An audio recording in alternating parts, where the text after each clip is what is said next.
Seems to be an accident on the road. You'll hear my wipers going off. Anyway. So, let's talk about what happened over the weekend. I thought this one was interesting. Trump says that Joe Biden's pardons are invalid or void, because he used an auto signer. Now, off the top of my head, that would be interesting to note how many times Trump himself has used an auto signer. I don't know, but I'm sure you could point that out. Either way, I read one of his last ones. Oh, the one on the trendy Argua, whatever it is, the Enemies Act that he proclaimed. He even used the words proclaimed in that. I was just kind of like, ugh. Do all executive orders start with proclaim? I hereby proclaim. If so, he's already kind of lining himself up for that little kingly gesture. You know what's curious to me is I see these protests. I do. I see other things, but the news keeps going, Trump's approval rating is, below 50% for the first time. How? I'm not sure I understand that. And not because I don't like the guy. I cannot like the guy. Assume that he's willing to work on things and we can move forward with it. But,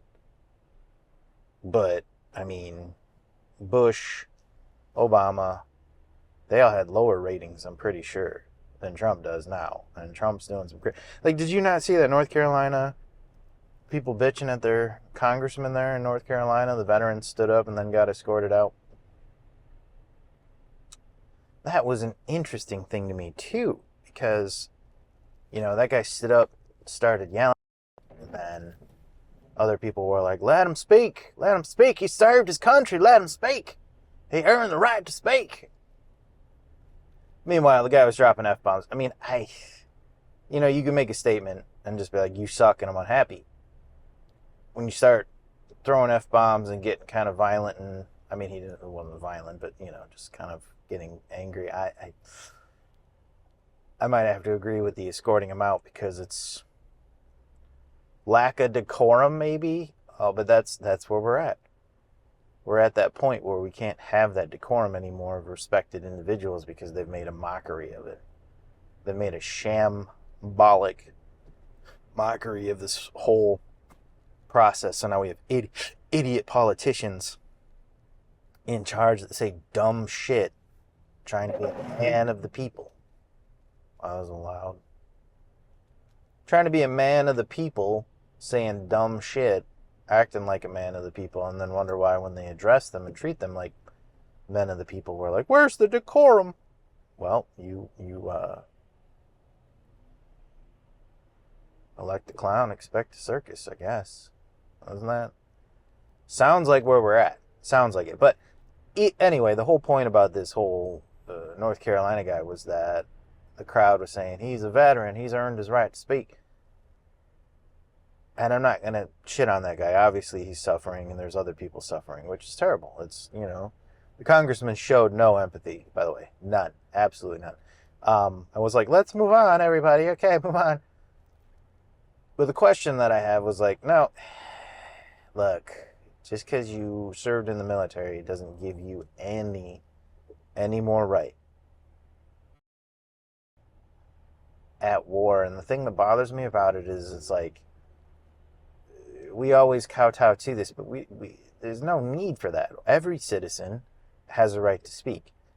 And again, I don't want to go down this slippery path of saying like, no, it's not that they haven't earned it or anything like that. I have many family members that served, and I haven't served. So there's that to begin with. But what I'm saying is, like, everybody has a voice. And a lot of those veterans will tell you that, like, even if they served and, felt like that, they served for everybody's freedom. Everybody's voice and everybody's freedom. Nobody gets one particular voice over another. And I know that's kind of nitpicky in this right now, but we're not a society in this moment that only rewards citizenship when you've served. Some societies do and say, hey, look, you can't, hold public office unless you've served in the military, which is not a bad point, to be honest, because a little bit of social discipline and training goes a long way. Now, that guy obviously didn't display any of it. You could say that his decorum was unbefitting a military veteran branch or anything like that. But he's mad as hell and he's not going to take it anymore. This is where we are. It's where we are. All I wanted to point out was merely the fact that we all have a voice here. We all deserve to speak. And until that changes, which would be made by the collective, then we're all afforded a chance to speak. Not just one. And I'm not even saying that they were doing that. They weren't. But I felt a little tinge of that in their voice. So, I just wanted to say everybody should make their voice heard. Everybody should be out there doing something. Do not obey in advance. Right? Obey. We know the meaning of that word, that term. Do not obey in advance.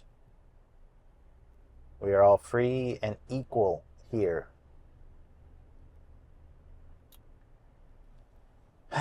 So, yes. Looks like the Russian economy. I can't even say the way she said it. Is not doing so hot. I wonder why it's not. Having a dictator as a leader just doesn't really do wonders for you, does it? Has any real country been truly prosperous with a dictator? I mean, the word dictator itself has that hugely negative connotation to it. And I would even dare say that, what country, truly country, has been prosperous with some sort of authoritarian figure like that? Now, if we said king, I'm sure there's a country that did well with a king.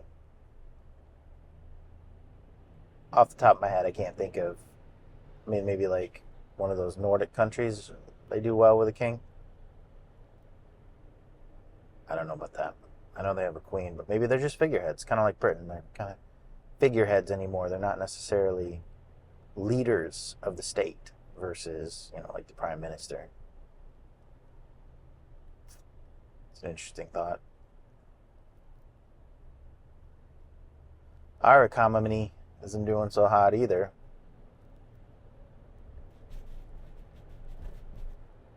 I wonder how that stock meeting went with those, or that meeting went with the titans of industry and Trump. They just walked in. Mr. Trump, please cut the shit. We need people confident about putting their money in the market so we can take it. Trump's like, I'm going to do what I want. I'm going to do what I've been told to do. Who knows? That one is a good one. Oh, okay. So I've been driving, I think, 20 miles an hour for about a mile, 2 miles now, for one friggin' stopped car on the right. And I don't even think that's maybe a disabled car. Oh, no. It's they're trying to load it up on a flatbed. 4-lane highway, pretty much shut down. What the hell? Bunch of looky-loos. Too many looky-loos we got here. Looky-loos. So, man, that's kind of... Anyway. So what else can we talk about? That trendy Aragua thing was a little nerve-wracking because it's part of that start of, I'm going to deport anybody that I declare part of this. What this is, and yeah, it's another scary introduction into fascism.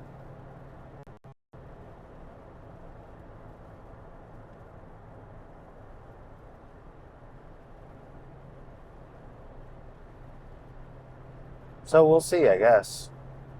We'll see where this all leads. I mean, it's Monday morning, bright and early. Let's find out what's happening here, peeps. Let's find out where this world is gonna take us.